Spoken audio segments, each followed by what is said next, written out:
विजय हमरा के कोई नहीं खे हरा सकत। यही से हमार माई बाप हमार नाम विजय रख ले बा। लेकिन तू हमरा के 7 साल के सजा दिलाई लो। देख हमरा के, हम 7 दिन के अंदर बाहर आ गई नहीं। तू अपन बाप के पावर की वजह से जेल से बाहर आ गई ले, लेकिन भगवान की जेल से तू कबो ना छुट पे। जब होकर मार पड़ी नू तो तोहर बाप का दुनिया की कोनो ताकत तोहरा के ना बचा सकी। अपना बचे के बात करा वकील साहिबा, काहे के अब हम तोहरा साथे ओहे करा वाला हई जेकरा वजह से तू हमरा के 7 साल खातिर जेल भेजले रहलू। आज विजय बाबू तोहर चीर हरण करी है, मतलब बलात्कार। ई जगह तोहरा के बचाए वाला के आई? यहाँ तक कृष्ण भगवान भी पहुँच ना पाई है। ए विजय बाबू, ई लिया अपन अमानत खाली। इस साली अदालत में हम तोहरा आगे हाथ जोड़नी, दया के भीख मांगनी, तोहरा आगे छटपटाई नहीं, लेकिन तू हमरा के का देलू? जेल।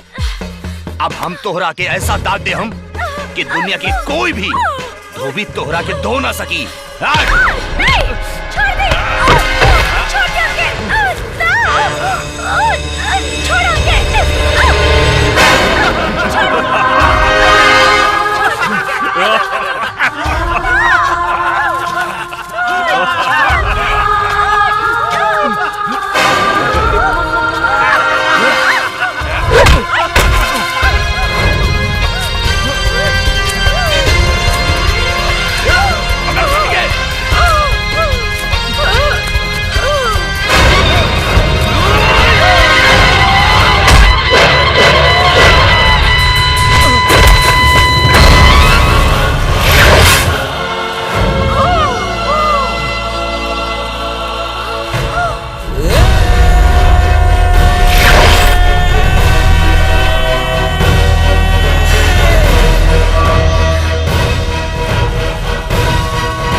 साला मार साले को।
इस साले हरामी के प्रकार एगो शरीफा इज्जतदार वकील के इज्जत लूटे के कोशिश कइले बा। के कर इज्जत लूटे के कोशिश करत रहल, ई तो थाना में जाके पता चली। साला तू हमरा सामने हीरो बने कोशिश करत हवे। इंस्पेक्टर साहब, एकरा के काहे पकड़दानी? अरे हमार इज्जत लूटे के कोशिश ई कइले बा, करण के छोड़ दी, एकरा के पकड़ी। चाबा तू इस शहर के डीआईजी बाड़ू कि एकरा के छोड़ के एकरा के पकड़ ली? पता बा कि एके बाड़न ई मंत्री लोटा प्रसाद के इकलौता बेटा विजय बाबू बाड़े। चिंता मत करी सरकार, ए तो रख के तो थाने ले जाके के खूब धोब। चले चल चल साला चल, हीरो बने बाड़े। अरे विजय बाबू बाप रे बाप, उधर हमरे को मार ले रहे। चली हॉस्पिटल चली ना तो मंत्री लोटा प्रसाद हमरो लोटा उटा गुम करवा देंगे।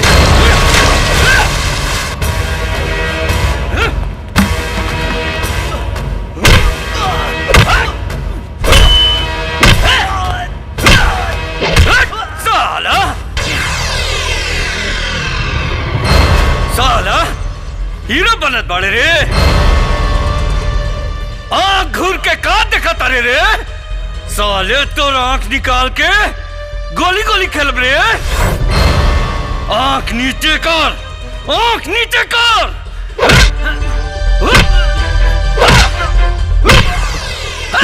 इंस्पेक्टर।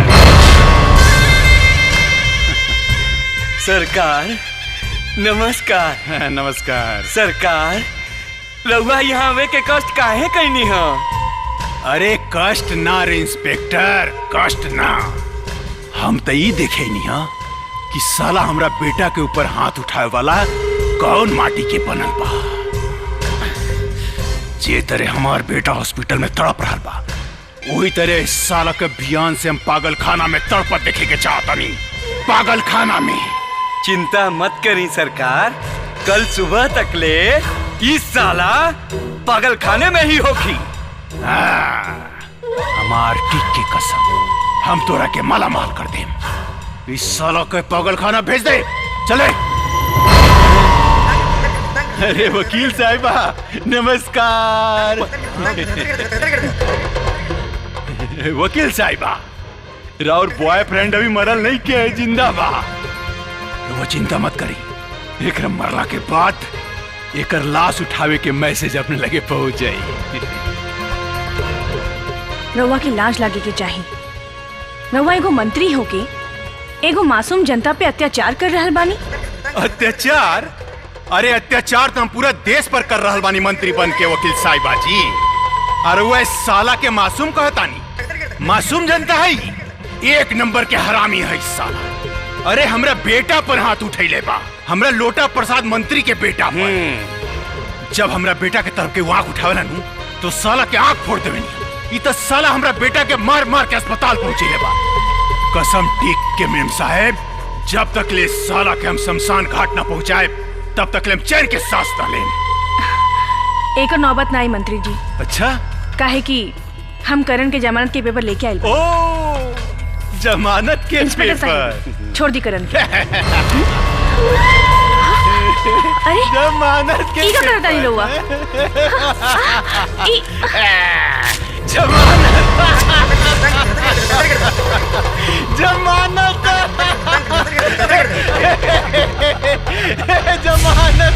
ए वकील साहिबा, राउर करण के फैसला हमरा अदालत में हो चुकल बा। सजाए मौत। इंस्पेक्टर, इस साला के कुत्ता के मौत मार के एक लाश मैडम जी के हवाले करते हैं। मंत्री, ये तू अच्छा डिसीजन ले लिया साले। ना तो अगर हम जिंदा बच गई नहीं तो तुहार पेट फाड़ के भूसा भर देम। कुत्ता जब पागल हो जाला न तब बहुत भौंकेला। अब पागल कुत्ता का इलाज हमरा लगे बाटे। चार पागल। इंस्पेक्टर छोड़िए मत साला के।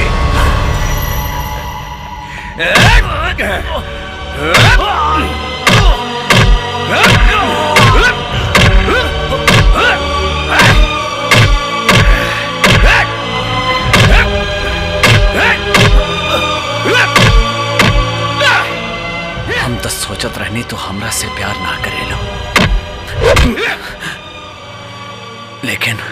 लेकिन अब हमरा बुझाता कि तो हमरा से बहुत प्यार करेलो। साला अब तो मर भी गई नहीं तो हमरा कोनो अफसोस ना होई। काहे कि तोहार प्यार हमरा संगे बा।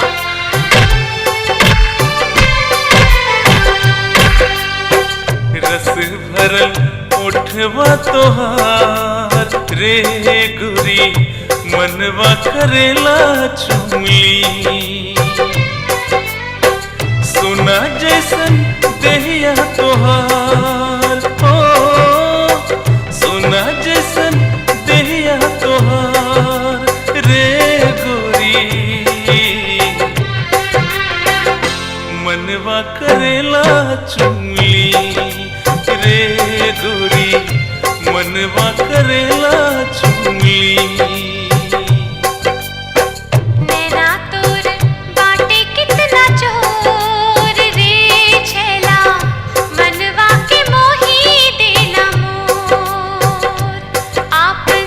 मनवा पर राखी कितनो जोर हो।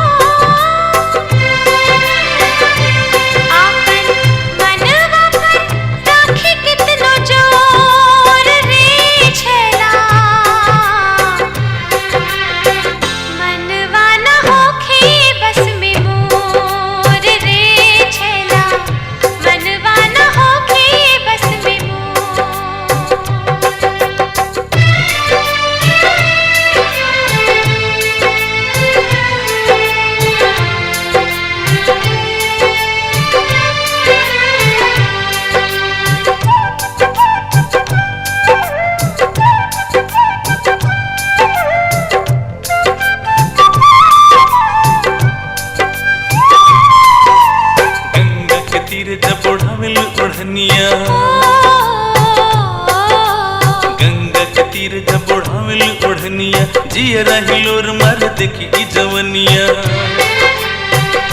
वो जब लचकावेलू पतली कमरिया वो जब खनकावेलू खन खन चूड़िया होश उड़ जाला रानी देखी ई बदनिया मनवा में उठला हमरो लहरिया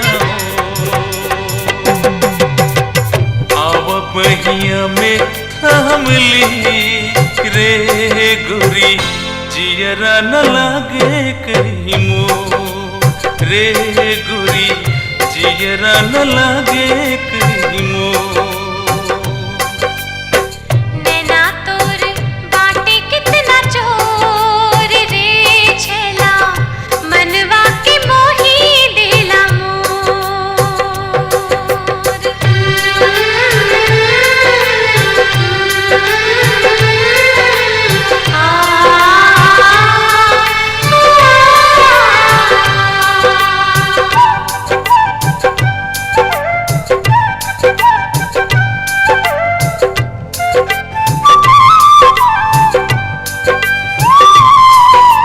रोज रोज देखती हूँ तोहरो सपनवा रोज रोज देखती हूँ तोहरो सपनवा कहिया ले आई बडोली हमरो आंगनवा हो कब बनैबा अपन हमें दुल्हनिया हो कब सजैबा हमर खाली मंगिया निंदियो ना आवे नहीं आवे मोहे चैना कहिया बनैबा हमें अपन मैना बहिया तू हो हमरो थामला हो पिया जिंदगी बाटे अब तोर हो पिया जिंदगी बाटे अब तोर रस भरल उठवा तोहार रे गोरी मनवा करेला चुमली नैना तोर बाटे कितना चोर हो नैना तोर बाटे कितना चोर रे छेला मनवा के मोही देला मोर रे गोरी मनवा करेला चुमली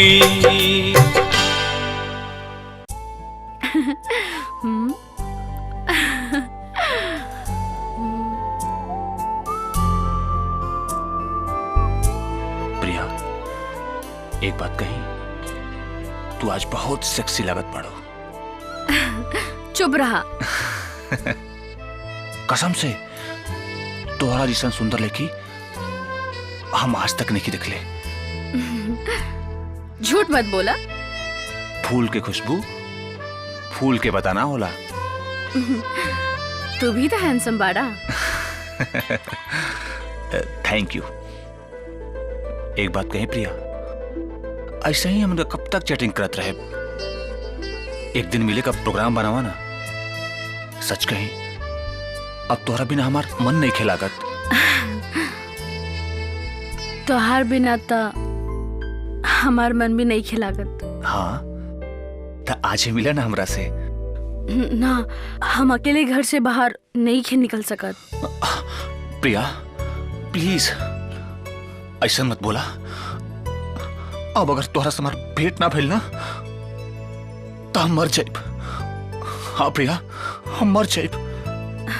तू हमार बात काहे नहीं खबुजत? दीदी हमेशा हमारे साथे रहेली और हमरा के कॉलेज भी दीदी ही लेके जाली। ठीक बा, लेकिन हमार बात तो सुना। देखा, जब तुहार दीदी तुहार के कॉलेज छोड़ के चल जाइए तब तक तू हमारे से मिल सकेलू। देखा, हमार कसम, बहाना मत बनैया। हम कॉलेज स्कूल में तुहार इंतजार करब और तुहरा के आवे के पड़ी। अबू ना?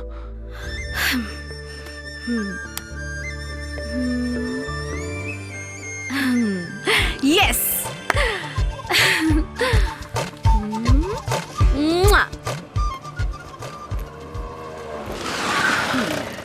हम तोहरा के सांझ के लेवे खातिर आ जाइब। ओके दीदी, by by by.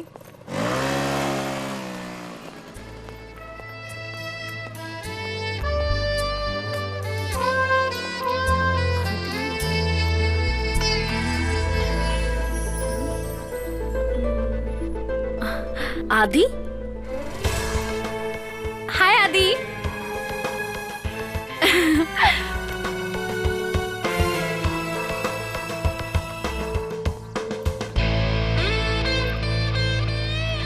Hi. Hi.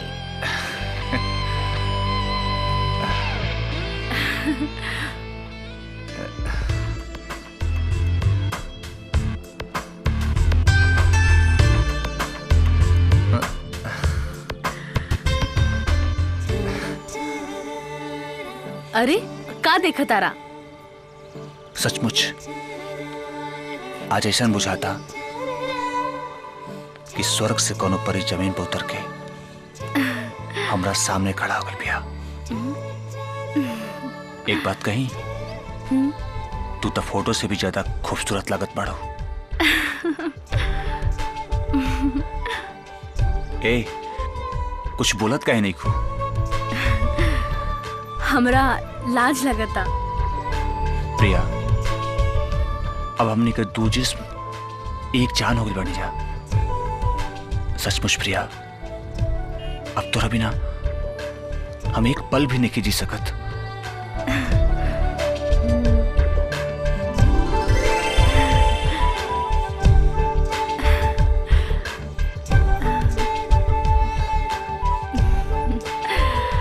Priya, I love you.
के कोई बहाना बना के ओ सावरी सावरिया तन मिले आ जाना, ओ सावरी सावरिया तन मिले आ जाना।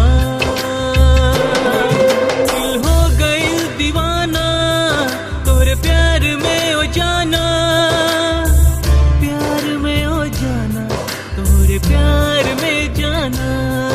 ओ सावरी सावरिया तन मिले आ जाना।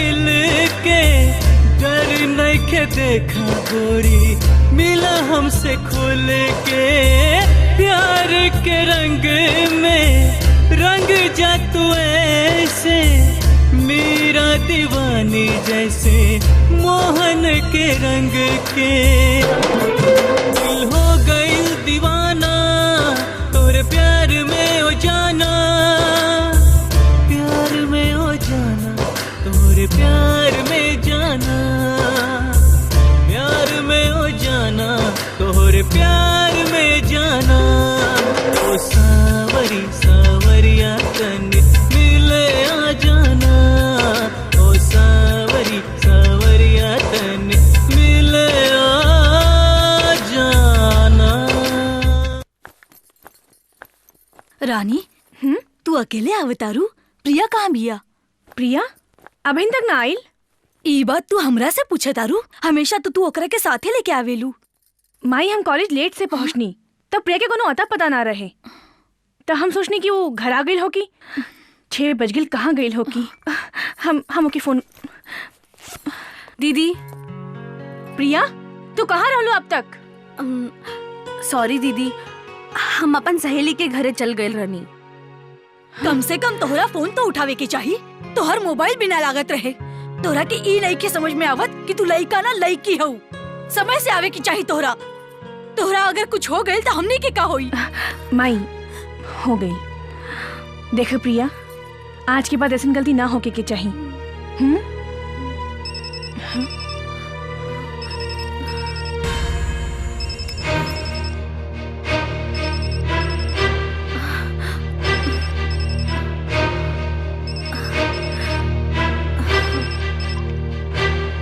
ये अनीता के हो? दीदी वो हमार कॉलेज की सहेली है, ओकरे मिस कॉल है। जा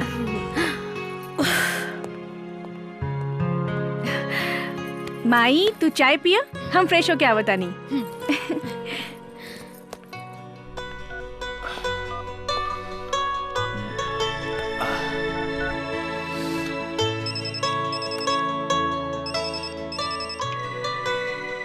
आदि प्रिया तू हमार फोन काहे ना उठावत रहलू? सॉरी आदि, वो कहा नु सामने माया दीदी खड़े रहली नु यही से, लेकिन आज हम बच गई नी काहे कि तोरा नंबर हम अनीता के नाम से सेव कर ले बानी, नहीं तो आज हम पकड़ा जाती। सच तू रूपवान का साथ गुणवान भी बाड़ू। एक बात कही, अब तक तोरा बिना एक पल भी अच्छा नहीं लागत। प्रिया ऑनलाइन आवा ना? हाँ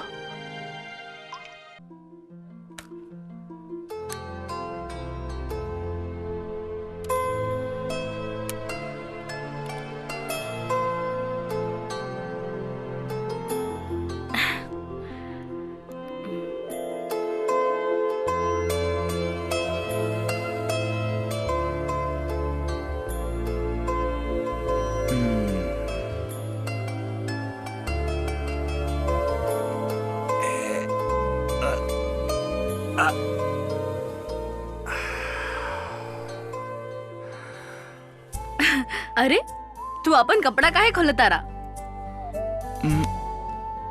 तोहरा जैसन हॉट और खूबसूरत लड़की देख के हमार पसीना छूट जाला, यही से कपड़ा उतार देली।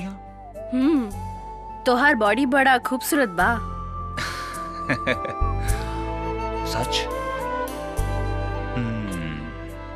तू तो हमार बॉडी देख ले लो, अब अपन भी बॉडी दिखलावा। What?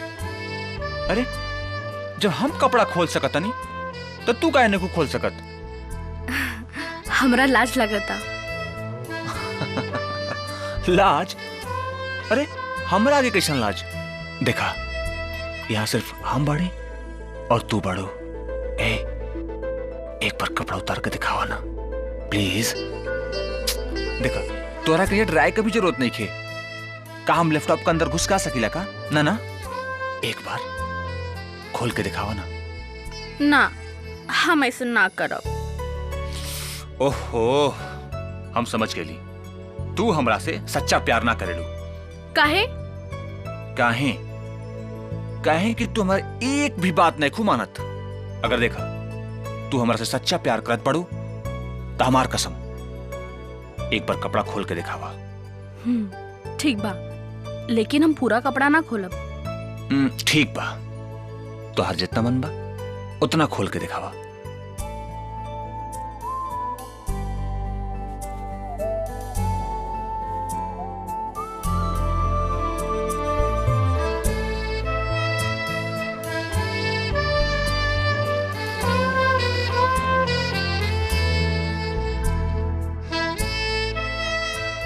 हो गए?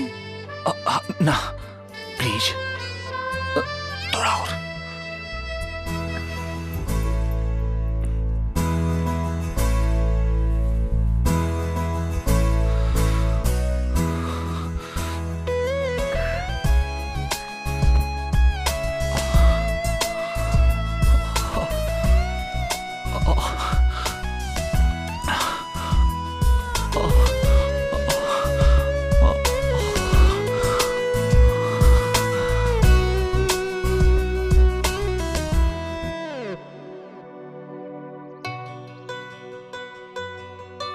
प्रिया, एक बात कही?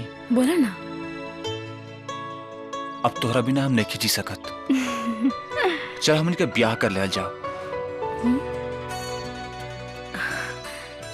ई नहीं की हो सकत। जब तक हमार दीदी के बियाह ना हो की आदि, तब तक हमनी के बियाह नहीं की हो सकत।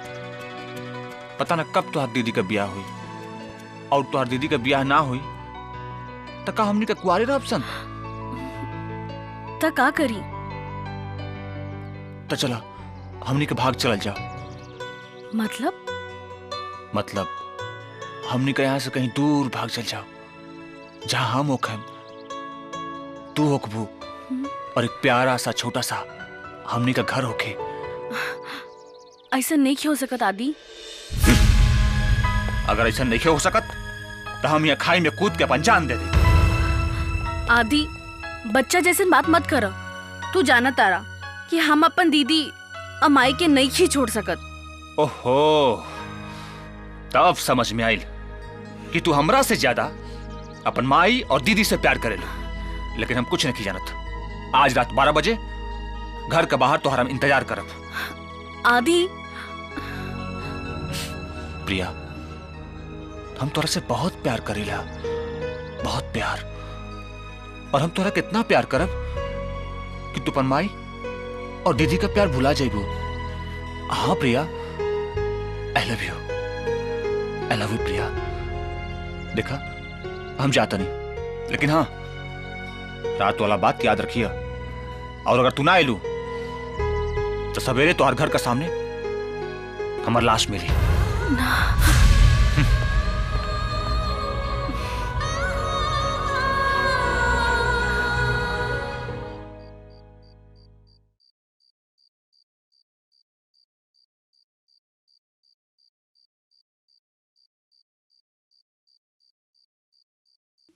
प्रिया, हाँ, ला दूध पी ला। कहाँ भइल तोहरा? आजकल तू बहुत उदास रहा तारू। कुछ खास बात बा का? ना दीदी, ऐसन कुछ भी बात नहीं खे। उना हम करण के बारे में सोचत रहनी हा। का हो गइल बेचारे के, रवा खातिर वो जेल चल गईले। का कही प्रिया, हम बहुत परेशान बानी। वो मंत्री के पावर के आगे हमार कोनो बस नहीं चलत, और हम करण के जमानत भी नहीं करा सकत। कानून के हर दरवाजा खटखटाई नहीं, बाकी हमारी बात सुनने वाला केहू नहीं खे। लेकिन दीदी, करण रवा से बहुत प्यार करीले, और करण जीजू के कोनो भी हालत में बाहर निकाले के पड़ी। प्रिया, कोनो अनजान आदमी से इतना जल्दी बहनों के रिश्ता ना बनावल जाला। वैसे तू करण के बारे में का जाना तारू? हम सब कुछ करण के बारे में जानता नहीं। करण रवा से बहुत प्यार करेनी, और दीदी रवा भी करण से जल्दी ब्याह कर ली। प्रिया, आज की दुनिया में कोनो अनजान लड़का पे विश्वास ना करे के चाही। तू भी अनजान बाड़ू, ये दुनिया के विषय में तोरा कुछ पता नहीं खे। देखा, बाप मातारी आपन मर्जी से जवन शादी अरेंज करेला ओकर तो बातें कुछ और होला। और एक बात आपन जीवन में हमेशा याद रखी है, कब वो जोश में आके कोनो अनजान लड़का साथे आपन होश मत गवई है, ना तो बहुत पछताए के पड़ी। हाँ, और हमनी के लड़की है सन, एक बार इज्जत चल गई तो दोबारा लौट के ना आई। हाँ, खैर बहुत रात हो गई बा, अब तू सो जा। Good night.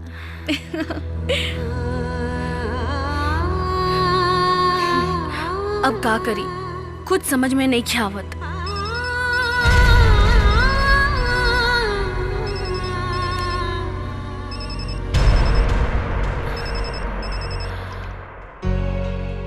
आदि, हम तोरा के आखिरी बार फोन करता नहीं। अब तू बोला, हम एक शब्द में तोरा से सुने के चाहता नहीं। आइबू कि ना आइबू, यस या नो? आदि, बोला बोला ना। ओ, हम समझ गए। एकर मतलब तोहार प्यार एगो नाटक बा। अगर तू 5 मिनट के अंदर बाहर ना आइलू तो हम अपन जान दे दे। हेलो हेलो,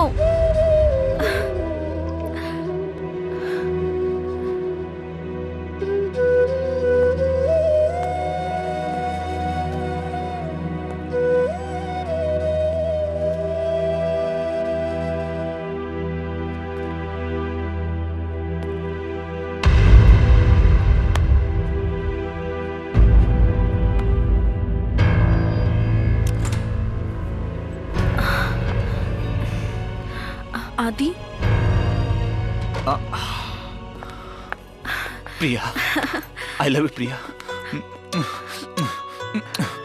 प्रिया, हम तो बहुत देर से इंतजार करते हैं। चल चल जल्दी से गाड़ी में बैठा।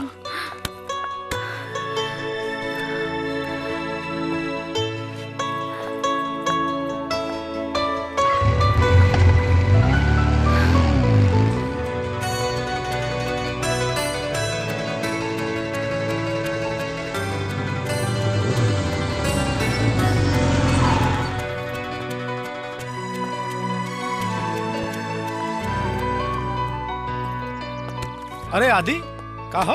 अरे दोस्त रोहन। अरे आदित्य, अचानक कैसे आ गिला? दोस्त, हमने के साथे कुछ मजबूरी बा। खैर छोड़ा, ही देखा हमारा वाली पत्नी प्रिया कह रहा। प्रिया, ये हमारा दोस्त रोहन। हेलो दोस्त, एगो हम बहुत बड़ प्रॉब्लम में फंस गई बनी, यही से तोरा से हमरा के मदद चाहिए। ऐसा बात काहे करता आदित्य?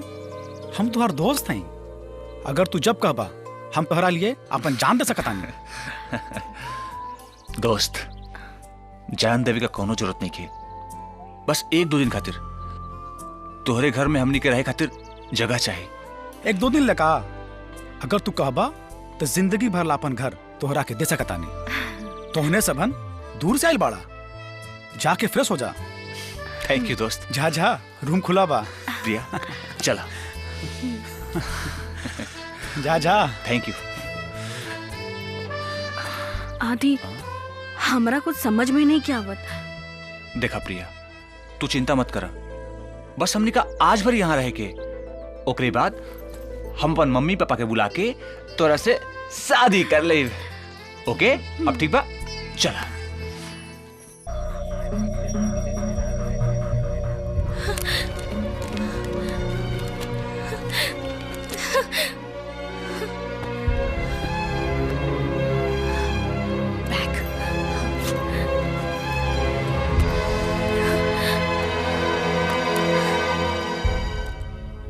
Password, phone number. हाँ,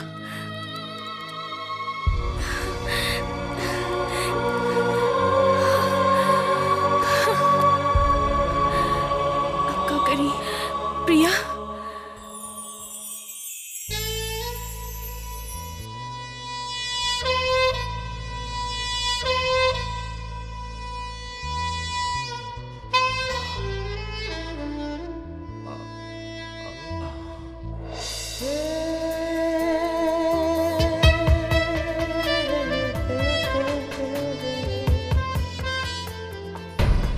सॉरी सॉरी, खड़ा काहे बाड़ू? आओ आओ बैठा।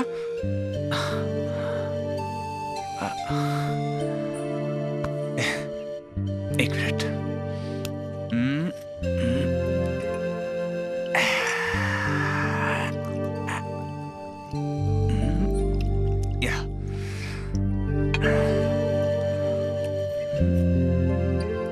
या ए पिए ना, हम समझाते हैं तोरा के माई और दीदी का याद आता ना, पीला सब टेंशन दूर हो जाए। ए पिया ना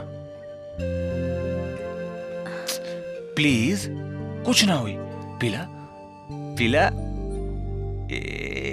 यस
आदि आदि आदि आदि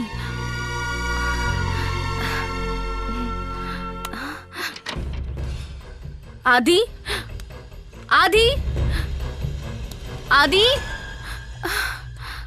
आदि आदि आदि रोहन। अरे प्रिया का भइल? रोहन आदि कहाँ गए? यही कहीं गए होई, काहे घबराताड़ू? ना, हम ओकरा के सब जगह खोज लहनी, वो हमारा कहीं नहीं खिलौकत। हम ओकरा के कॉल भी करत तानी त ओकर मोबाइल स्विच ऑफ आवता। कहीं कहीं हमरा के छोड़ के तो ना चल गई। ऐसा कबहू ना हो सकत। आदि ऐसा लड़का नहीं खे, वो तोहरा के जान से भी ज्यादा प्यार करेला। तू आराम से बैठा, चिंता मत करा।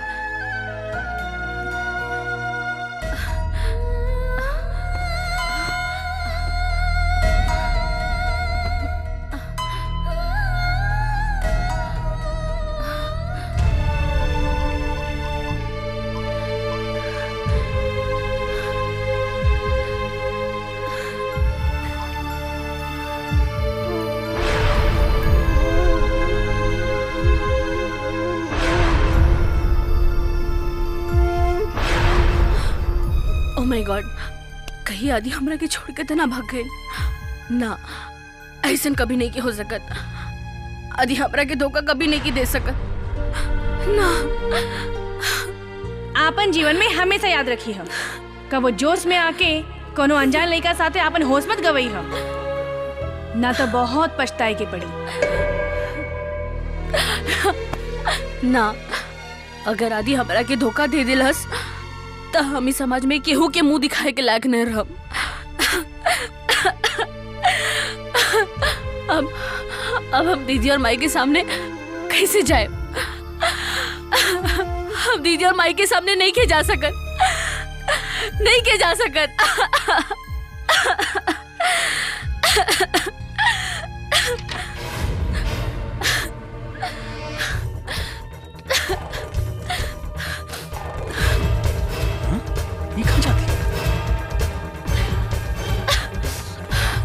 प्रिया, ए प्रिया, रुक जा। अरे रुका तो नहीं। छोड़ दे हमरा के, छोड़ दे।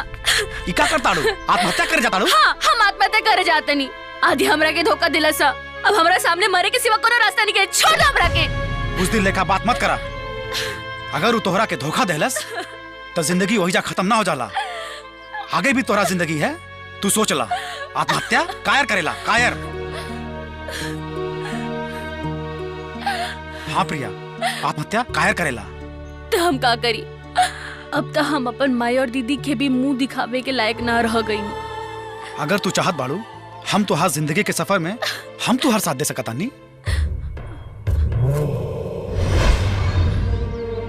तोहरा से सच कहता नहीं, जकरा के जायक रहल ते गइल। तू हमरा पे यकीन करा, हम तो हर साथ कबहू ना छोड़म। एक बार खाली तू हमरा यकीन करा, खाली एक बार। ना, अब हमरा मर जात पे विश्वास नहीं है। ठीक बा, कौनो बात नहीं है। पहला तू घर चला।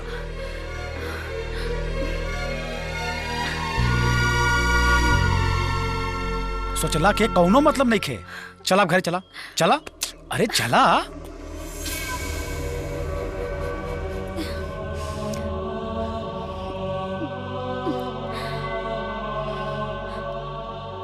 पता चलल प्रिया के? माई, प्रिया की कोनो पता ना चलल। ओकर फोन भी नहीं की लागत। समझ में नहीं की आवत वो हमनी के छोड़ के कहाँ चल गई बिया। मन तो करता कि आत्महत्या कर ली। आखिर हमनी से ऐसा कौन गलती हो गई जेकर सजा प्रिया हमनी के दे रहल बिया? का समझ में नहीं के आवत का करी? आखिर हमने के गरीब आदमी की इज्जत से बड़ा और कौन चीज होकेला? ए दुनिया के हमने कैसे मुंह दिखाएम सन? माई, रहुआ चिंता मत करी। प्रिया से लड़की नहीं खे, वो कबो कोनो गलत कदम नहीं खे उठा सकत। हो सकता कि अपन कोनो सहेली के घर गले होगी। हाँ माई, रहुआ चिंता मत करी, सब ठीक हो जाए।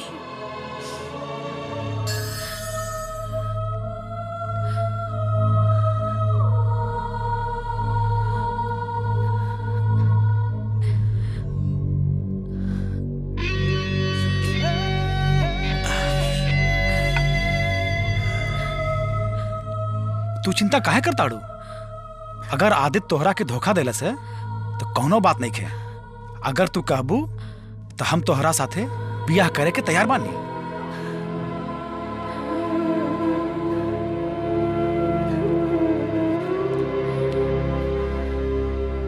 हम सच कहता नहीं, तोहर साथ हम अभी बियाह करे के तैयार बानी। तू टेंशन मत ला। चला, ई पीला, तुहार टेंशन खत्म हो जाए। पीला, प्लीज पीला। अरे पीला।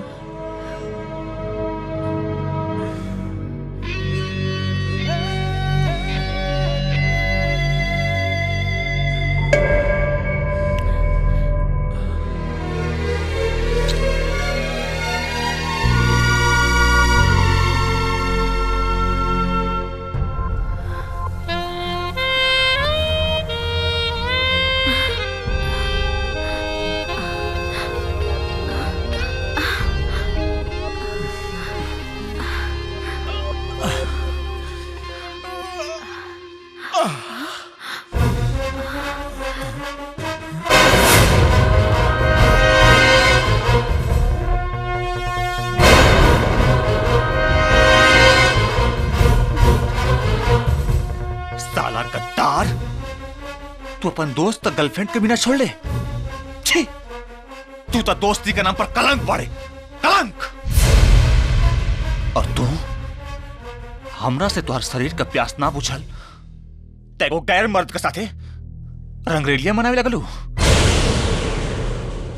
हम तपन बियाह खातिर सामान खरीदे के रहली, का तू हमरा खातिर एक दिन इंतजार ना कर सकत रहलू? एक दिन? धिक्कार बा तोहरा पर, धिक्कार बा। यही से तोहरा जैसा लड़की के लोग वैश्या कहला, वैश्या। तोहरा के दूसरा के साथ मुंह मरवा में बहुत मजा आवेला ना, तो ठीक बा। यही से अपन को दोस्त के लेके आइल बानी।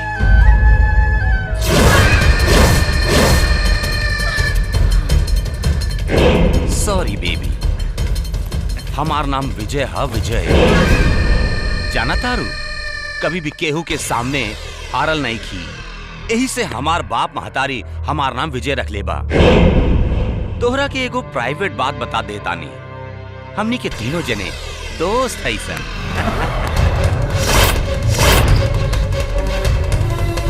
तोहार दीदी हमरा के एगो बलात्कार केस में 7 साल के सजा दिलौले रहली, लेकिन हम तो 7 दिन में बाहर आ गई नी। उस 7 दिन के बदला तोहरा से अब ले हम। यही से अपन दोस्त का बदला लेवे खातिर तोहरा से झूठा प्यार का नाटक करी, और शादी से पहले डायरेक्ट सुहाग रात मना ले। पहला सुहागरात तोहरा से आधी मनौलस, और दूसरा सुहागरात हम मनौली। तीसरा सुहागरात तोहरा साथ हम मनाया। हम तोहरे खातिर अपन माई और दीदी के छोड़ के आ गई नी। आज तू हमरा के इतना बड़ा धोखा देला हा। तोहरा जैसन कुत्ता के कारण आज प्यार शब्द बदनाम बा। थू, हरामखोर की औलाद। साले, तू हमार मुंह पर थूकत बाड़ी। आज तीनों मिलके तोर इज्जत का ऐसन कचरा करे कि तोर मुंह पर सारा दुनिया थूकी। और तू का सुनत बड़ी है? तोरा जैसा 99 लड़कियन के हमने के फेसबुक पर दोस्ती करके उन्हीं का इज्जत और जवानी का रस मिल बांट के पियले बानी जा। और आज 100वां नंबर तोहरा साथे आज डायमंड जुबली मनाए के बाद। Diamond jubilee. पकड़ साली के, पकड़ साली के।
शिकार जब शिकारी के हाथ से भाग जाला, छोड़, शिकारी पागल। लेकिन जब वही शिकार शिकारी के हाथ में आ जाला, तो शिकारी जो करा कैसे काट के खाला। एकरा के बताओ। हमरा के बदनाम मत करा। छोड़ दो हमरा के, भगवान के खातिर छोड़ दो प्लीज। छोड़ दो आदि, छोड़ दो। छोड़ दे, जरूर छोड़ दे।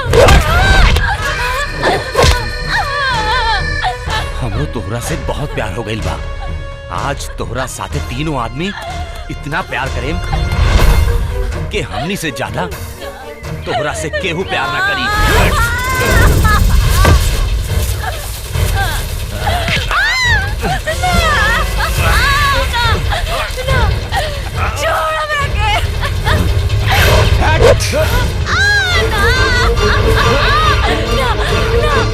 अरे का छोड़ दे। हमरा के तो दे ही दिले बाड़ू, तने मार दोस्तों के चुमा देना।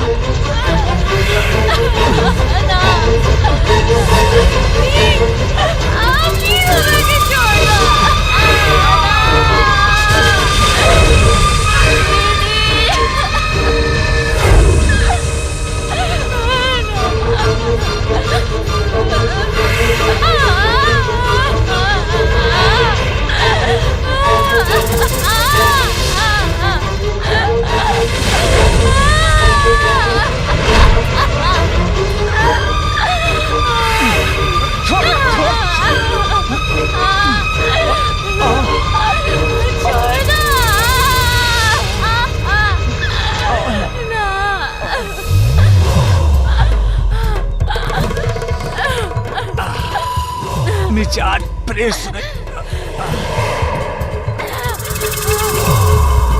लड़की के जबरदस्ती इज्जत लूटे का मजा ही कुछ और।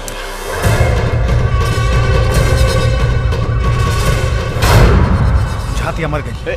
चल चला चला निकल चल।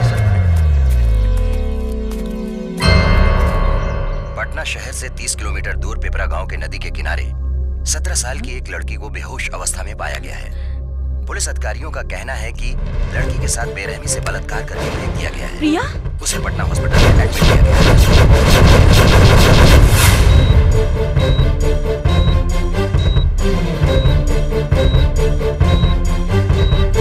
रुकी।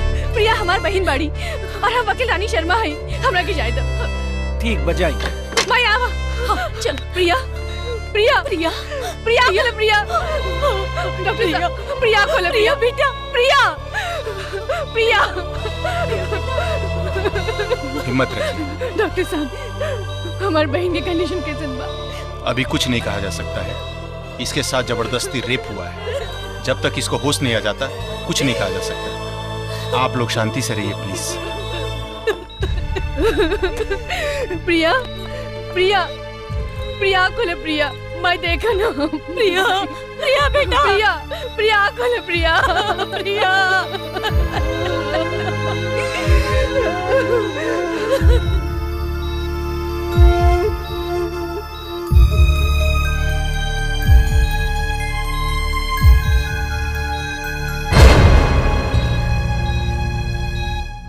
इंस्पेक्टर साहब हमरा यकीन बा कि हमारा बहन के साथ बलात्कार के कैले बा। कौन आदमी बाऊ? रउआ बोली, हम खुद ओकरा के पकड़ के लेके आई। हिम्मत बा अपने लगे ओकनी के पकड़े के? एकदम हिम्मत बा। बोली कौन है वो आदमी जवन ऐसन मासूम लड़की के साथ इतना बड़ा कुकर्म कैले बा? ई शहर के मंत्री के बेटा विजय, आईजी के बेटा आदित्य और आईएस के बेटा रोहन। काहे चुप हो गई इंस्पेक्टर साहब? जाई जाके पकड़ ले आई ओकनी के। ओ तीनों जने हमार बहन के बलात्कार कैले बा। तू होश में बाड़ू? तो के पता बा तू केकरा केकरा ऊपर आरोप लगा रहल बाड़ू? हमरा सब पता बा कि शहर के कानून की रक्षा के तीनों बेटा हमार बहन के साथ कुकर्म कैले बा। हिम्मत बा तो जाके ओकनी की पकड़ी और हमार बहन के साथ न्याय करी। ज्यादा बात मत करा। तोहरे लगे का सबूत बा? सबूत तो हम कोर्ट में देहब इंस्पेक्टर साहब। पहले रहुआ आपन ड्यूटी करी। ड्यूटी करे के तरीका तू हमनी के मत सिखावा वकील साहिबा। तू बेकार में आग में हाथ डालता। आग में हाथ डलबू तो हाथ जल जाई। आग के कुछ ना बिगड़ी, समझ गई लू? आग के कानून के पानी से कैसे बुझावल जाला ये हमरा मालूम बा इंस्पेक्टर साहब। रहुआ कानून के रक्षक होके अपराधी के साथ देता नहीं। छी, रहुआ के शर्म आवे की चाहिए। शर्म तो तोरा आवे के चाहिए वकील साहिबा। तू अपना बहन के इज्जत और नीलाम करे के कोशिश करता। ई बात के ऐसे दबा दा ई बात के। ए इंस्पेक्टर, हमरा के एरू गैरू वकील मत समझा। हम ईट से ईट बजा दे और जे हमार बहन के साथ ऐसा पाप कैले बा ओकरो सजा जरूर दिलाएम। और अगर तू हो का साथ देहला तो तोहरा के भी जेल के हवा खिलाएम। चल रिपोर्ट लिख। तोहार रिपोर्ट ई शहर के कौनो थाना में ना लिखल जाए। ए इंस्पेक्टर, रिपोर्ट तो हमार तू ही लिख दे। ई हमार चैलेंज बा।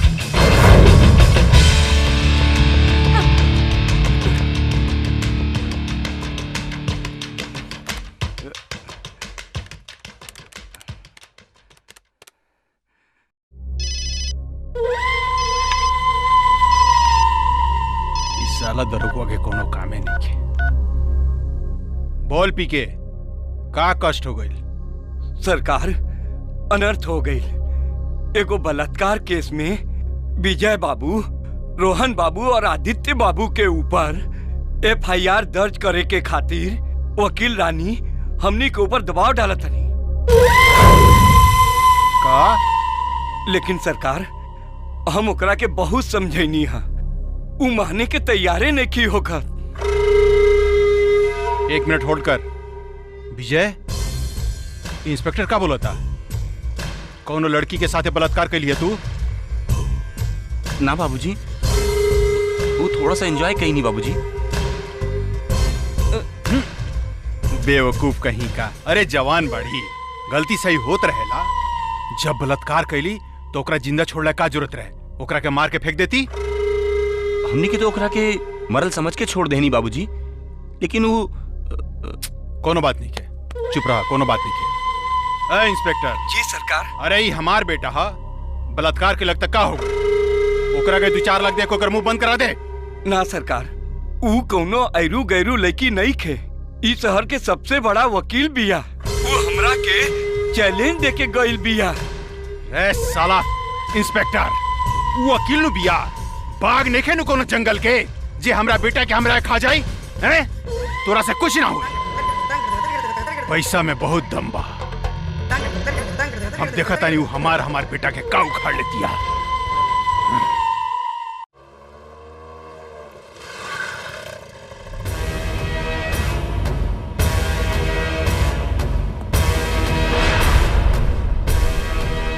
नमस्कार वकील साहिबा। नमस्कार नमस्कार नमस्कार। बहुत देर से इंतजार कर रहा बानी अपने के।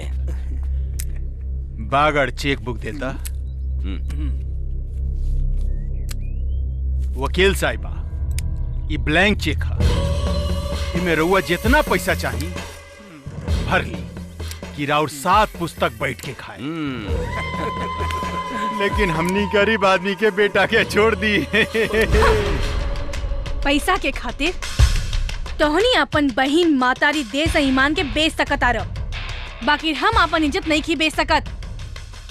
और रहल बात तोहनी के बेटा के, तो हम ओकनी के तब तक ना छोड़ब जब तक ले ओकनी के सजा नहीं खे मिल जात। और अपन चेक अपन पॉकेट में डाल और निकल जो इजा से। है वकील साहिबा, तोहरा जैसा इज्जतदार आदमी रोज हमनी के जांग के नीचे से गुजरेला। खारे बगड़ा है।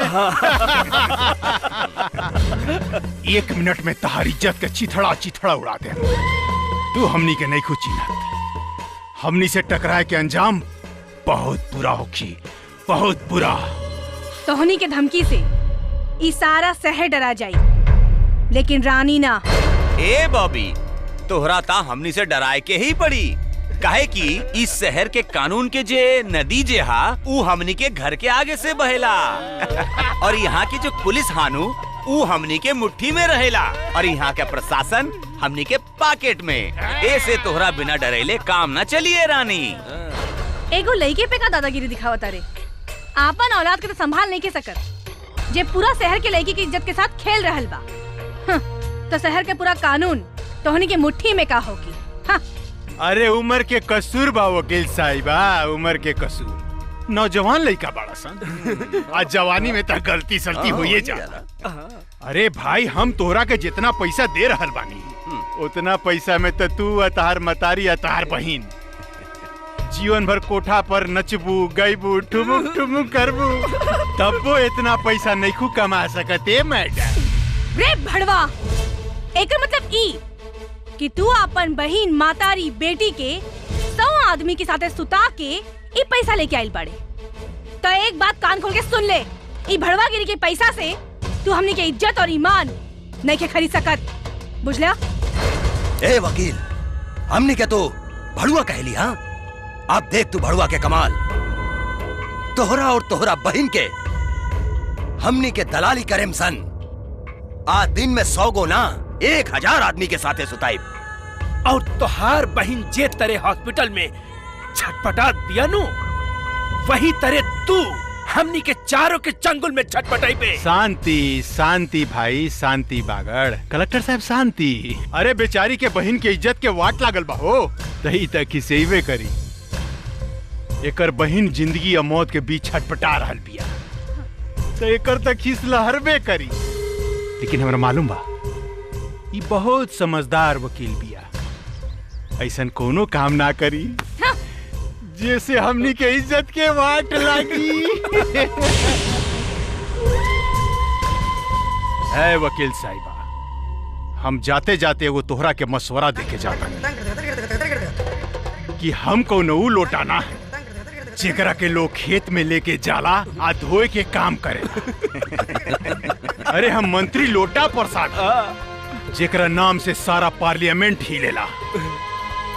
तनी सोचा, जब तारा बहन के साथे हमनी के 3 गो बेटा मिल के ही हालत कर देलास, तो जब तोहरा साथे 100 गो आदमी सूती ते तहार हालत का होई।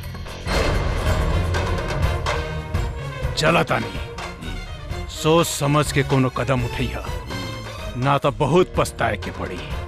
चला लोगन, प्रणाम। नमस्कार। नमस्ते। नमस्कार। ए मंत्री, हमहू एक मसवा देतानी तोहरा के। आग के एक छोट चिंगारी बड़ा सा बड़ा साम्राज्य के जरा के राख कर देवेला। एगो छोट चीटी बड़ा से बड़ा हाथी के मार देवेला। यही से और के कबो कमजोर मत समझी हो। जे तरह आज हम अपन बहन की हालत देखे झटपटा रहल बानी, वही तरह तू लोग एक दिन अपन बेटा की हालत देखे झटपटाइबे। जब कुत्ता पागल हो जाला नु तो बहुत भौंकेला, आज जब औरत पागल हो जाला नु तो बहुत चिल्लाला। चिलो, तोरा जितना चिल्लाए के बाद चिलो। चला भाई।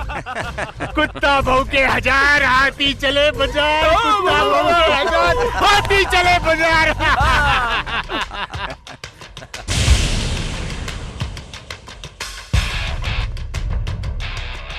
अच्छा जी, हाँ, हो जाए हो जाए।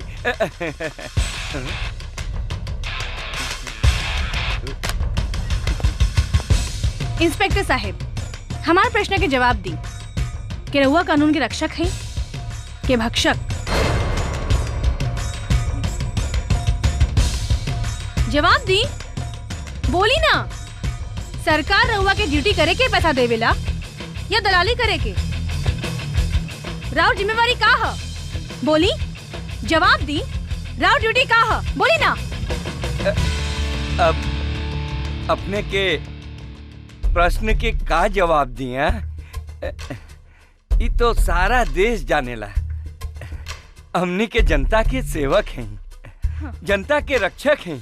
अच्छा, अगर रहुआ जनता के रक्षक हैं, तो आज तक ले मंत्री, आईएएस और आईजी के बेटा के विरुद्ध एफआईआर दर्ज काहे ना कईनी है? जवाब दी इंस्पेक्टर साहब, केकरा प्रेशर की वजह से रहुआ हमार बहन के बलात्कार के केस दर्ज ना कईनी? हमरा ऊपर कोनो प्रेशर ना बा रानी जी। बोली रानी जी, अपने के बहन के साथे के बलात्कार कैले बा? रिपोर्ट लिखवाई। इंस्पेक्टर साहब, हाँ हाँ, हम कहले रहनी नु कि आपन बहन के बलात्कार के केस हम रउवे हाथ से ही लिखवाए। अब बोली, मंत्री, आईजी, आईएएस के बेटा के अरेस्ट करें कि ना? रानी जी, अब तक करही के पड़ी। और एक बात सुन ली, अगर 24 घंटा के अंदर ये तीनों बलात्कारी के अरेस्टिंग ना भइल, तो राउर लोग के कैरेक्टर ब्रेकिंग न्यूज बन जाई।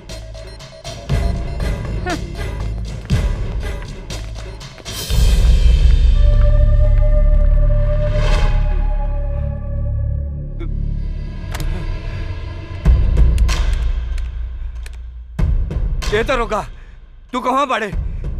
वो विजय बाबू, रोहन और आदित्य के जल्दी से अरेस्ट करके ले आओ, जल्दी से।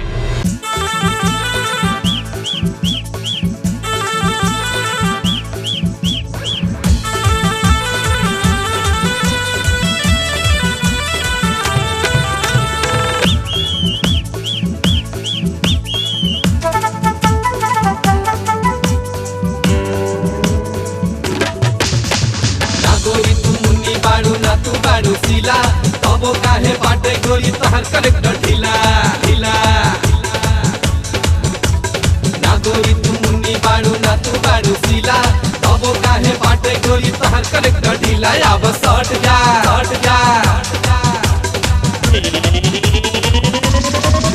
बाबू हट जा बिजली पानी बाबू हट जा बिजली पानी दहिया डोलाई हिले तारा राजा खानी मारे ना छटका तिहरे जवानी बाबू हट जा बिजली पानी बाबू हट जा बिजली पानी बाबू हट जा बिजली पानी बाबू हट जा बिजली पानी।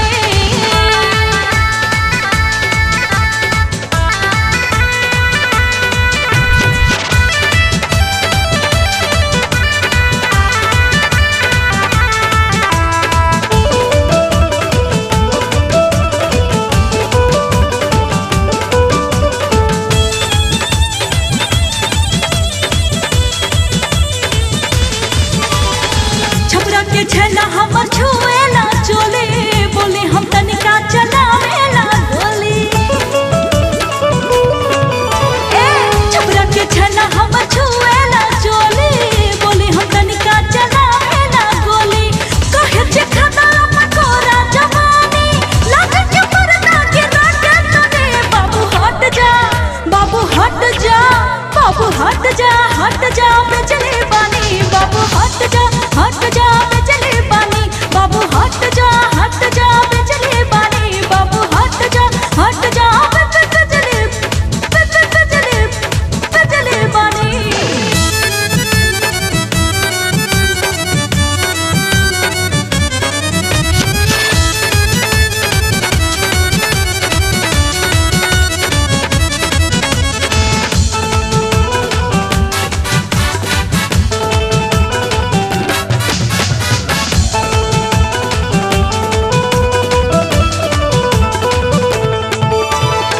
लोगवा मुएला देखी जान मत वाले अभी उमरिया मोरी रे वाली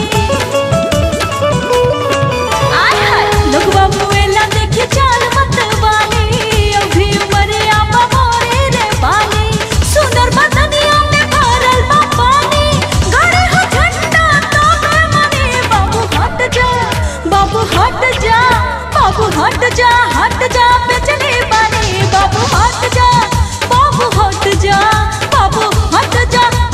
बिजली पानी बाबू हट जा बिजली पानी दहिया डोलाई हिले तारा राजा खानी मारे ना छटका तिहरे जवानी बाबू हट जा बिजली पानी बाबू हट जा बिजली पानी बाबू हट जा बिजली पानी बाबू हट जा बिजली पानी। ई का करता रे हमरा काहे पकड़ पाए रे? हट तोरा के मालूम बा कि हम केकर बेटा हई? तू केकर बेटा हवा ऐसे हमरा के मतलब नहीं के तोहरा विरुद्ध अरेस्ट वारंट निकलल बा ऐसे तोहरा चली के पड़ी वर्दी उतरा दे तोहर साले चलो वर्दी उतरा दे चलो। अरे तोनी का कैसा बाप बड़ा लोगिन जे अपने हाथ से अपन बेटा के बंद करवा देला जेल में। अब का करीता साली रनिया पूरा सबूत के साथ मीडिया के लेके थाना में आ गए। हम ही तीनों के गिरफ्तार न करवाती तब बात ऊपर तक पहुंच जाए, वो हमनी के नौकरी सौकरी सब खत्म हो जाए। तू चिंता मत करा, इतना आसान नहीं है कि हमनी के बेटा पर जुर्म साबित कर दी। अरे भाई आग के एगो छोट चिंगारी बड़ा से बड़ा घर जला के राख कर देवेला। उ रनिया के कमजोर इतना मत समझा। और सबसे बड़ा टेंशन के बात तो ई बा कि उ केस हमरा अदालत में नहीं खे, उ केस दूसरा जज के अदालत में बा। आज हमनी के टेंशन ई बा और तू लोगन के ई बात मालूम बा कि रनिया आज तक ले कोनो केस नहीं खे हारल। टेंशन तो यही बात के बा भाई, यही बात के। अगर वो रनिया हमनी के बेटा के ऊपर बलात्कार के केस साबित कर देलस तो हमनी के कटोरा लेके भीख मांगे के पड़ी। समझ में नहीं खावत का करी। अरे चुनाव सर पापा हमनी के वोट देवे की जगह लोग हमनी के जूता मारी जूता। अरे मंत्री, वो लड़की मामूली केस लड़े वाला बिया, हमनी के साथे टक्कर लेवे वाले नहीं की भइल। ओकरा केस वापस लेवे खातिर हम साम दाम दंड भेद जे भी लगावे के पड़ी हम लगाइम, ना तो ओकरा बहन के केस फिर तो लेवे ही के पड़ी। जे करे कबा करा, हमार बेटा जेल से छूटे के चाहिए हमनी के। जरूर छूटी। योर ऑनर, मेरी काबिल वकील साहिबा रानी जी जो अपनी बहन की फोटोग्राफ्स आपको दिखा रही हैं, इसमें सिर्फ इनका एक ही मकसद है, वो मेरे क्लाइंट्स के प्रति आपके मन में घृणा पैदा करना चाहती हैं। और ये आप भी जानते हैं योर ऑनर कि फोटोग्राफ दिखा के किसी को दोषी साबित नहीं किया जा सकता है। इसलिए अपनी काबिल दोस्त से ये रिक्वेस्ट करना चाहता हूं, वो अदालत का वक्त जाया ना करें, ठोस से ठोस प्रमाण पेश करने की कोशिश करें। That's all your honour. चिंता मत करिए वकील साहब, मैं आपके सामने ठोस प्रमाण प्रस्तुत करूंगी जिससे दूध का दूध और पानी का पानी हो जाएगा। मिलॉर्ड, मैं मुजरिम से कुछ पूछताछ करने की इजाजत चाहती हूँ। इजाजत है। आदित्य, क्या तुम प्रिया को जानते हो? प्रिया? कौन प्रिया? हम कौन प्रिया के नहीं जानत। तुम झूठ बोल रहे हो, तुम प्रिया को जानते हो। मिलॉर्ड, 20 दिसंबर 2012 के शाम 7 बजे से लेकर 18 फरवरी 2013 के रात 10 बजे तक प्रिया और आदित्य में ऑनलाइन चैट होता था। कहो आदित्य, ये बात सच है या झूठ? ऑनलाइन चैटिंग करत हुई है तो हम कभी कभार जवाब दे दे रहे हुई। ऑनलाइन ही नहीं, तुम्हारी प्रिया से फोन पे भी बात होती थी, जिसका प्रमाण है ये कॉल डिटेल। मिलॉर्ड, 18 फरवरी 2013 की रात 10:12 पर पहला कॉल और फिर 10:22 पर दूसरा कॉल करके आदित्य ने प्रिया को भागने पर मजबूर किया, क्योंकि उसके बाद प्रिया का फोन बंद हो गया और 2 दिनों बाद इन तीनों बलात्कारियों ने प्रिया का मिलकर बलात्कार किया। ये सरासर झूठ है योर ऑनर। ये मेरे क्लाइंटों को फंसाने की कोशिश कर रही हैं। ये महज एक संयोग की बात है। जिस दिन मेरे क्लाइंट और प्रिया के बीच में बात हुई थी, उस दिन वो अपने किसी बॉयफ्रेंड के साथ भाग गई थी, क्योंकि जिस दिन प्रिया के साथ बलात्कार हुआ था, उस दिन मेरे तीनों क्लाइंट पटना में महिला दिवस के उपलक्ष्य में सम्मानित किए जा रहे थे। और यह है उसकी वीडियो रिकॉर्डिंग जो हजारों कार्यकर्ताओं के सामने शूट की गई थी। ये सब बकवास है मिलॉर्ड। मिस्टर वकील साहब, आप किन लोगों को बचा रहे हैं जो इस समाज के लिए कोड़ है? आप ये मत भूलिए कि आज जो कांड प्रिया के साथ हुआ है वही कल आपकी बहन बेटी के साथ भी हो सकता है। इसलिए अन्याय का साथ छोड़िए और न्याय का साथ दीजिए और इन बलात्कारियों को सजा दिलवाने में मेरी मदद कीजिए। आप शायद ये भूल रही हैं कि ये स्टेज नहीं है जहां आप अपना भाषण झाड़ रही हैं। ये अदालत है, अदालत। यहाँ पर जज्बातों की नहीं, सबूतों की जरूरत पड़ती है, समझी? योर ऑनर, वकील साहिबा ने अभी तक जो भी सबूत अदालत में पेश किए हैं, ये सब झूठे और बेबुनियाद हैं। अब मैं अदालत के सामने कुछ ऐसे सबूत पेश करने जा रहा हूँ जिससे ये साबित होता है कि प्रिया एक आवारा और बदचलन किस्म की लड़की है। योर ऑनर, ये डीएनए रिपोर्ट बिहार के सबसे बड़े डॉक्टर की रिपोर्ट है। इसमें साफ लिखा गया है कि जो वीर्य प्रिया के शरीर में पाया गया है, वो वीर्य मेरे क्लाइंट के वीर्य से बिल्कुल भी मैच नहीं करता है। इसलिए मेरी अदालत से रिक्वेस्ट है कि मेरे क्लाइंट्स को बाइज्जत रिहा किया जाए। That's all your honour. सारे गवाहों और बयानों को मद्देनजर रखते हुए अदालत इस नतीजे पर पहुंची है कि वादी ने प्रतिवादी पर जो आरोप लगाए हैं वो बेबुनियाद है। इसलिए अदालत विजय कुमार, रोहन शर्मा और आदित्य पांडे को बाइज्जत बरी करती है। जियो मेरे दोस्त, मजा आ गई। हमनी का जीत हो गई बाबूजी। अरे जीत हो गई। हम खत रानी ना, तोरा के कुछ ना होई। केस जीत गई नहीं।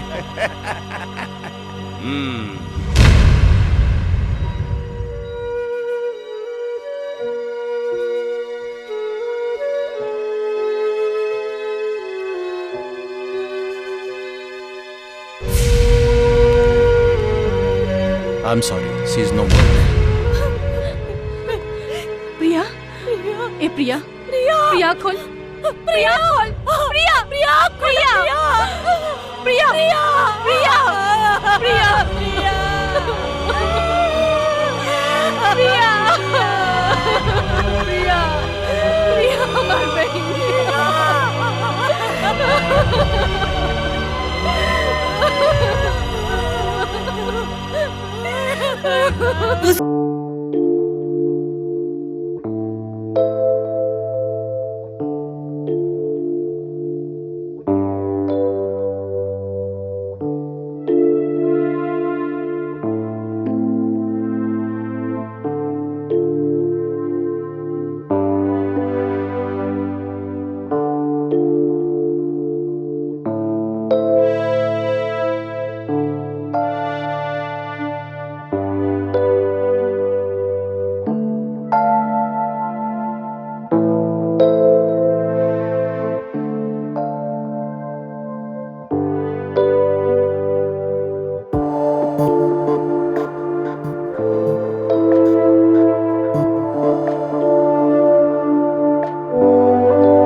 हम आ गई नहीं रानी, हमेशा खातिर तोरा के अपना बनावेला।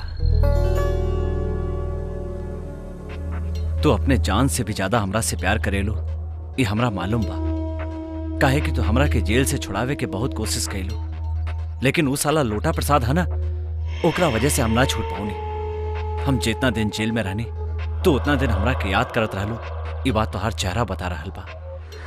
लेकिन अब इस दुनिया के कोनो भी ताकत हमनी के अलग नहीं के कर सकत। रानी, हम तारा से वादा करतानी कि आज से ये गुंडागर्दी और ये बदमाशी सब बंद। I love you Rani, I love you. Karan, तोरा और हमरा बीच में ये 3 कदम की दूरी बा, और तोहरा के हमरा नजदीक आवेला ये 3 कदम की दूरी पार करे के पड़ी। अरे ये 3 कदम की दूरी कौन सा बड़ा बात बा? तोहरा खातिर ये 3 कदम का हम 3 लाख कदम पार कर सकतानी रानी। रुक जा करण, ये 3 कदम के इतना आसान मत समझा। दूरी के बीच हर कदम पे आंसू के समंदर बा, दुख के घाटी बा, आ खून के नदी बा। का तू इस सबके पार कर सकता रहा? का?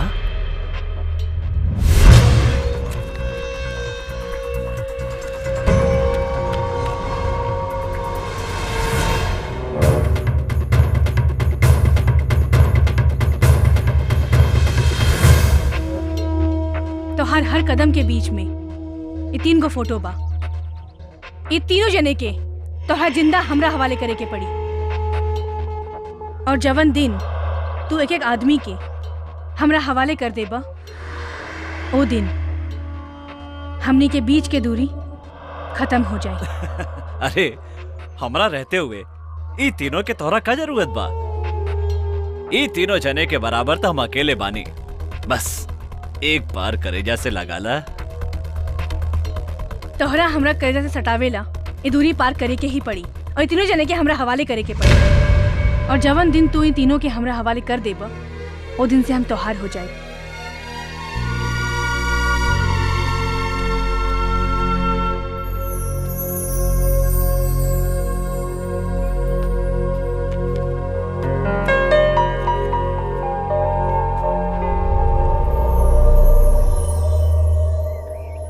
साला हमरा मतलब न समझ में आयल कि हमरा रहते हुए ये तीनों ओकरा काहे चाहिए।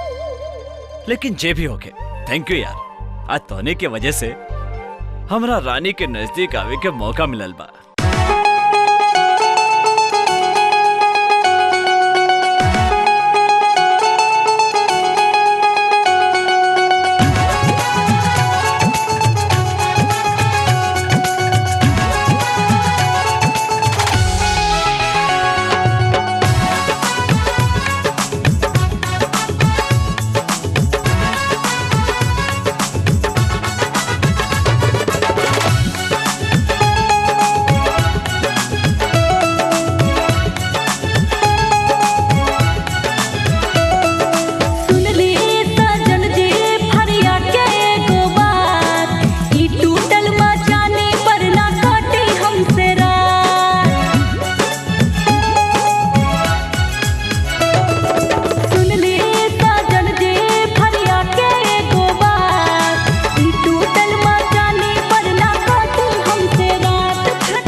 बेटी अभी शहर में रहल ठीक नहीं खे।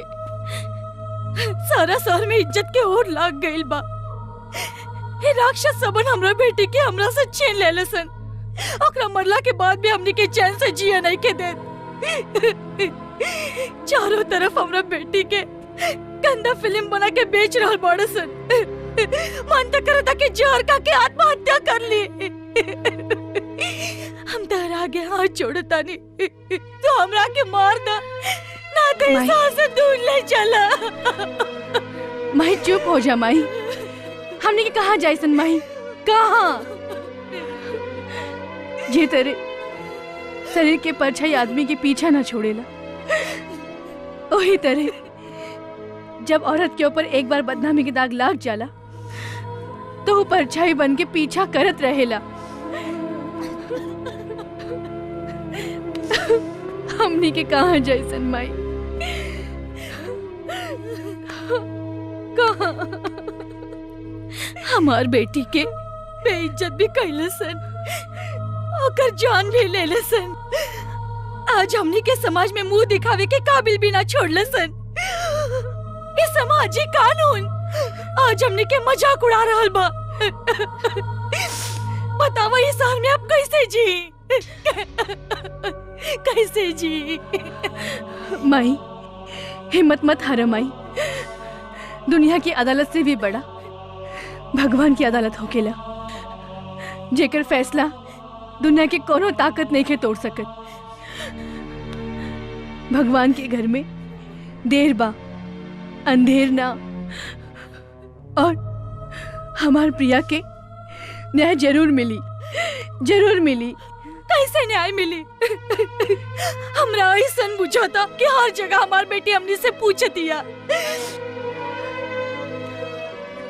हमार मदद के करी? हमने के कमजोर बानी, असहाय बानी, हमने के मदद के करी? हम करें आत्महत्या अपने लोग के ना ओकनी के करे के पड़ी, जौन रवा लोगन के जिंदगी के नर्क बना देलस। इस शहर से ओकनी के भागे के पड़ी, जौन रवा लोगन के जिंदगी के दुख के लहर में समा देलस। रानी तू इतना बड़ा बात हमरा से लुकाउलू? अरे हम गुंडा आई, बदमाश आई, लोफर आई, लफंगा आई, लेकिन गद्दार ना आई। हम तोरा से प्यार कैले बानी, कोनो सौदा ना। आज हम अपन प्यार के कसम खा के कहतानी कि वो तीनों के ऐसन मौत मारब कि मौत भी कांप जाई। ना करन ना, तू ओखनी के कुछ न करबा। तू ओखनी के जिंदा हमरे हवाले करबा। वादा करा हमसे, वादा करा। हम तोरा से वादा करतानी रानी कि वो तीनों के हम तोरा हवाले जरूर करें।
रेट पूछे हो, रेट पूछे हो, रेट पूछे जवानी रसदार के, दिही नंबरी की लेबू 2000 के। रेट पूछे जवानी रसदार के, दिही नंबरी की लेबू 2000 के।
बेटा हो।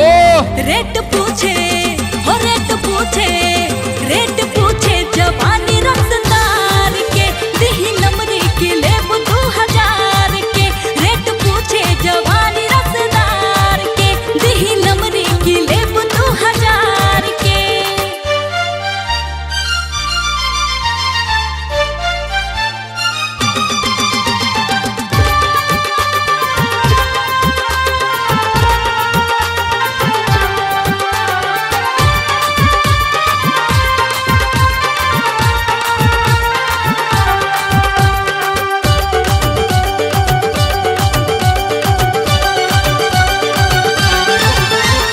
देखा बुढ़ापा में बुढ़ऊ के लीला, लागे हिला दीही जेला।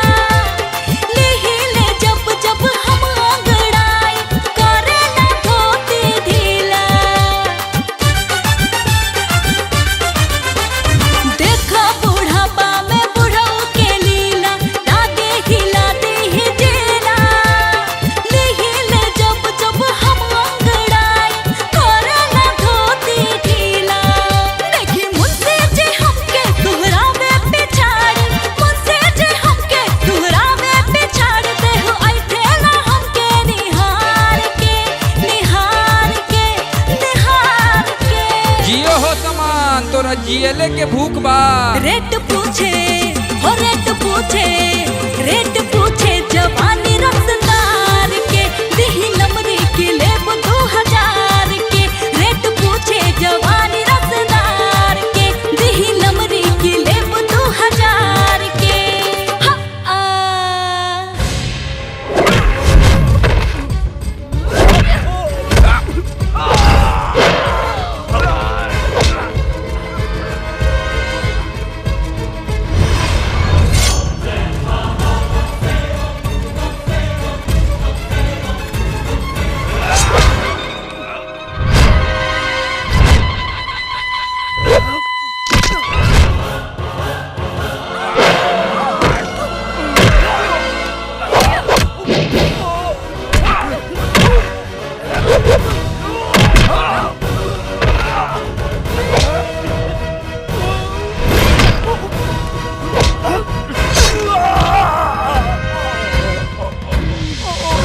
भाग विजय, भाग रोहन, भाग भाग।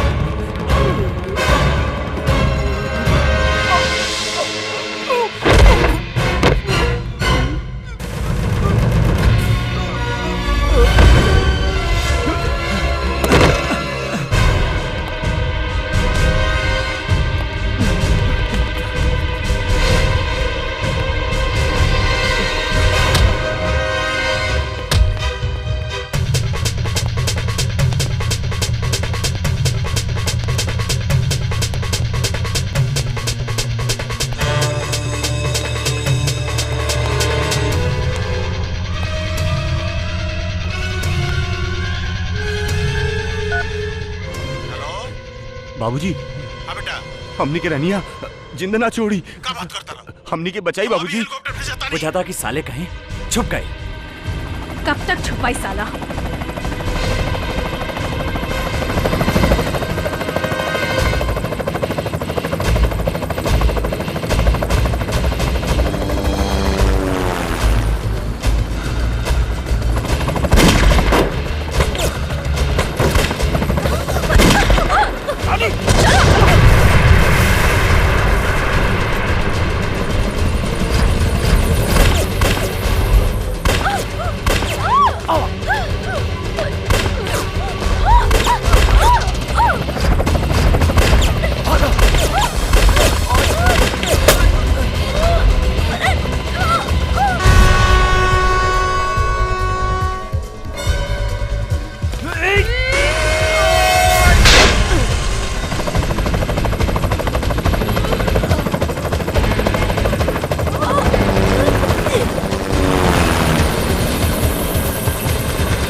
मर गल साले।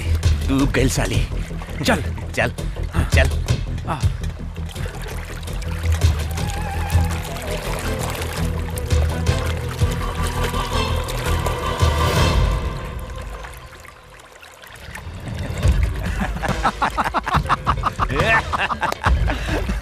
मर गई दोनों।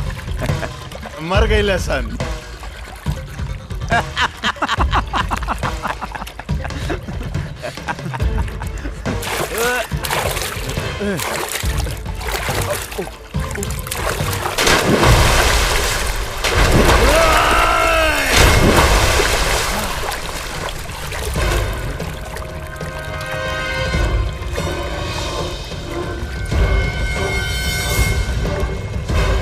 साली तो यहाँ भी बच गई। अब हमारा हाथ से ना बची, साली की यही गाड़ दे।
औलाद, आज तोहर ऊ हश्र करेम के तोहरा के देख के दुनिया के कोई भी आदमी कोनो मासूम लड़की के इज्जत के साथ खेले के हिम्मत ना करी।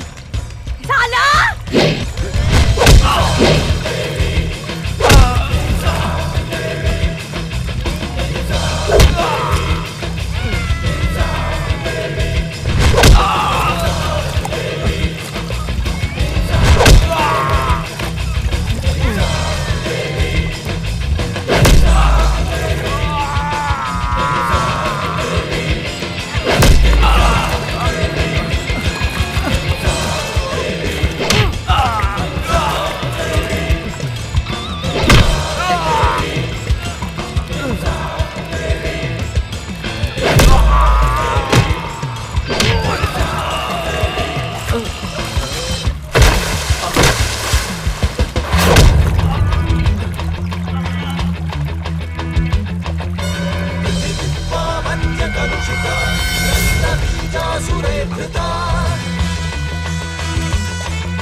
भविष्यामि विवेक्याहम् असुरमानसव्यूहकम्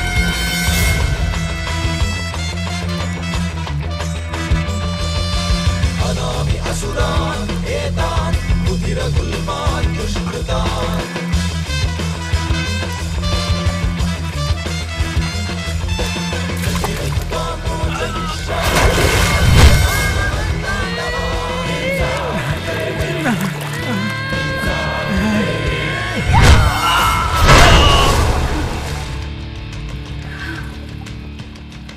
रानी, अब तो हर बहन के आत्मा के शांति मिल गई।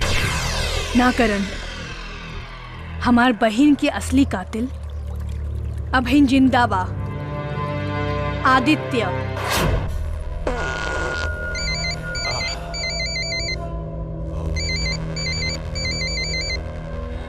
अरे साला गलत टाइम में तो फोन मत कर आसान। हेलो, लोटा प्रसाद बोला तानी। रानी बोला तानी।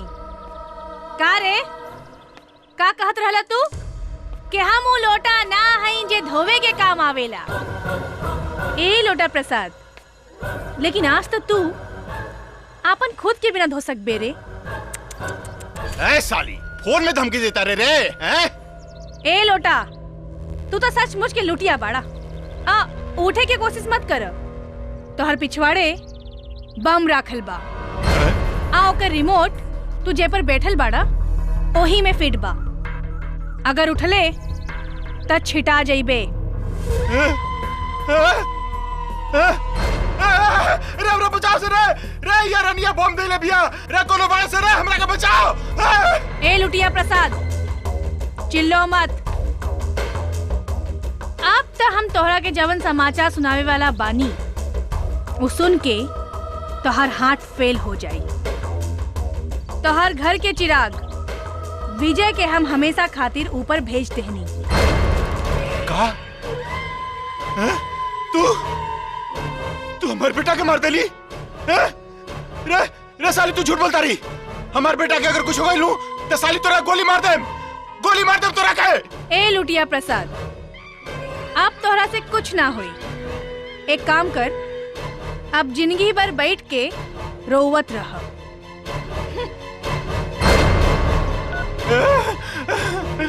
अरे हम खाए में तो साला हकम कहां से रे हमरा को बचाओ। काहे छटपटाता रहा? आगे में दिक्कत होता का? अरे आगे में दिक्कत नहीं क्या होगत भाई, जितना हगले रनिया सब भीतर ढुक गइल। अरे उरनिया हमार बेटा के मार देला, हमरा पिछवाड़े में बम रख देले बिया। ओई देखो बम्बा, हम उठम तब भड़क जाई। अब हमर का होई रे दादा? अब हम हंस भी नहीं सकत, रो भी नहीं सकत। ओहो, ई लोटा प्रसाद के लोटा तो आज फूटे वाला बा।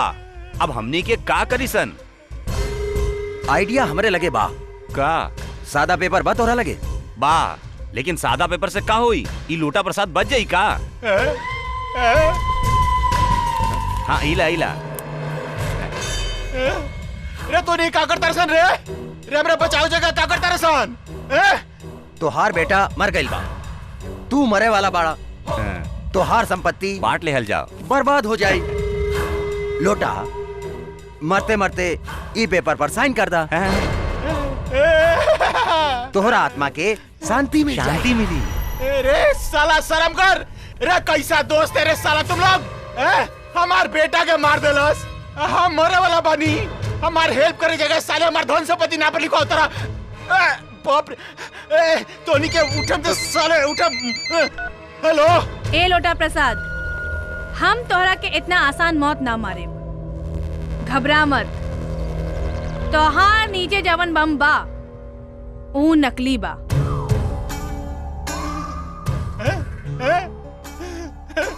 बच गई नहीं हमार बेटा। उन्होंने हमारा बेटा के मार दिला, हमार बेटा के मार दिला। अब हम कैसे जी? हम चिंता मत कर, कैसे जी? सब ठीक हो जाए। हम कैसे जी? हमार बेटा के मार दिला ओकरा के जिंदा नहीं छोड़ेंगे, ओकरा के जान से मार लगवा, साली के जिंदा नहीं छोड़ेंगे। बाबूजी, अंकल का भाई बेटा, का भाई? अंकल, रानी रोहन और विजय का नदी में डूबा बहुत जलस। हमारे बेटे के मारे होती है। मारते साली के जाके।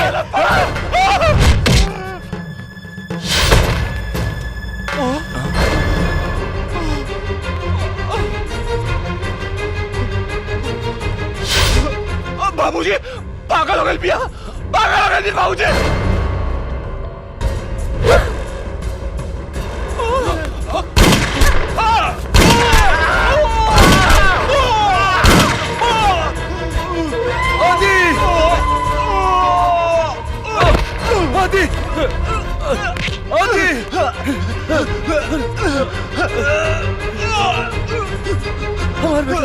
का हो गई तोरा के का हो गई इंस्पेक्टर गोली मार दे सारी के इंस्पेक्टर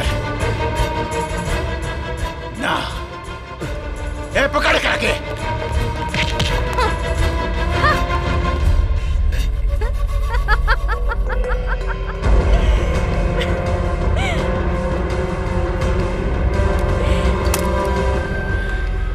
देख मंत्री, हम तोरा से कहले रहनी ना कि जे तरह हम अपन बहन की हालत देख के तड़प रहल बानी, ओही तरह तोहनी अपन बेटा के हालत देख के झटपटाइबे। आज हम तोहनी के मुंह में आग देवे वाला के कुत्ता के मौत मार देहनी। आज हमार बदला पूरा भई। आज हमार बहन के आत्मा के शांति मिल गई।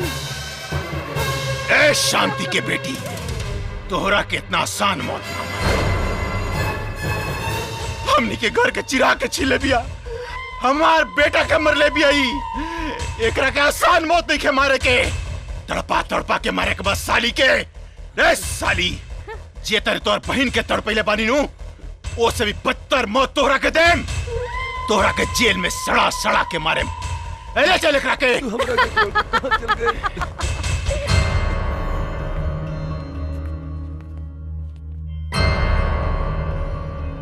अदालत की कार्यवाही शुरू की जाए। योर ऑनर, जरा ध्यान से देखिए इसका भोला भाला और मासूम चेहरा। कितनी मासूम नजर आती है ये, लेकिन इसके भोले भाले चेहरे के पीछे बहुत बड़ा शैतान छुपा है योर ऑनर। कल तक ये इस शहर की मशहूर वकील रानी शर्मा के नाम से विख्यात थी। अन्याय के खिलाफ लड़ा करती थी और इंसाफ की देवी के नाम से जानी जाती थी। लेकिन आज कहानी बिल्कुल अलग है योर ऑनर। इसने अपनी बदमाश और बच्चलन बहन के लिए 3 मासूम लड़कों का कत्ल किया है, वो भी इस शहर के आईएएस ऑफिसर, न्यायाधीश और राज्य मंत्री लोटा प्रसाद की आंखों के सामने, जिसके चश्मदीद गवाह इस अदालत में हाजिर हैं। इसलिए मेरी अदालत से दरखास्त है कि इन्हें सख्त से सख्त सजा दी जाए। That's all your honour. Miss Rani, क्या आपके ऊपर लगाए गए इल्जाम सच हैं?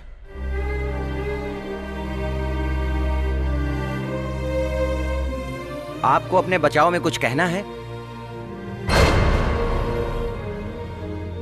तमाम गवाहों और बयानों के मद्देनजर रखते हुए यह अदालत इस मुकाम तक पहुंचती है, आदित्य, विजय और रोहन का कत्ल मिस रानी ने ही किया है। इसलिए यह अदालत दफा 302 के तहत रानी शर्मा को मुजरिम करार देते हुए उम्र कैद की सजा मुकर्रर करती है। Court is adjourn.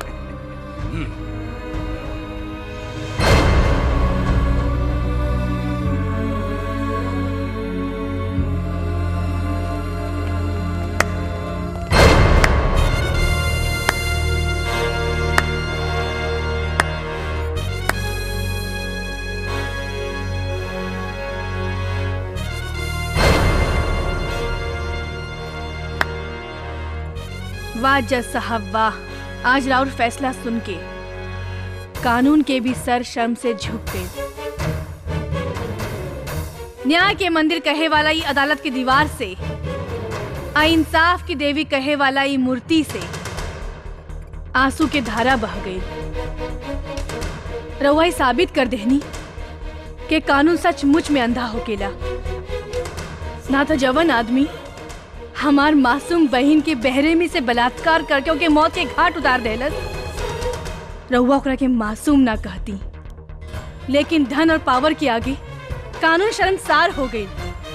जवन दिनों हत्यारा के कानून मासूम कहता, वो मासूम ना राक्षस रहे।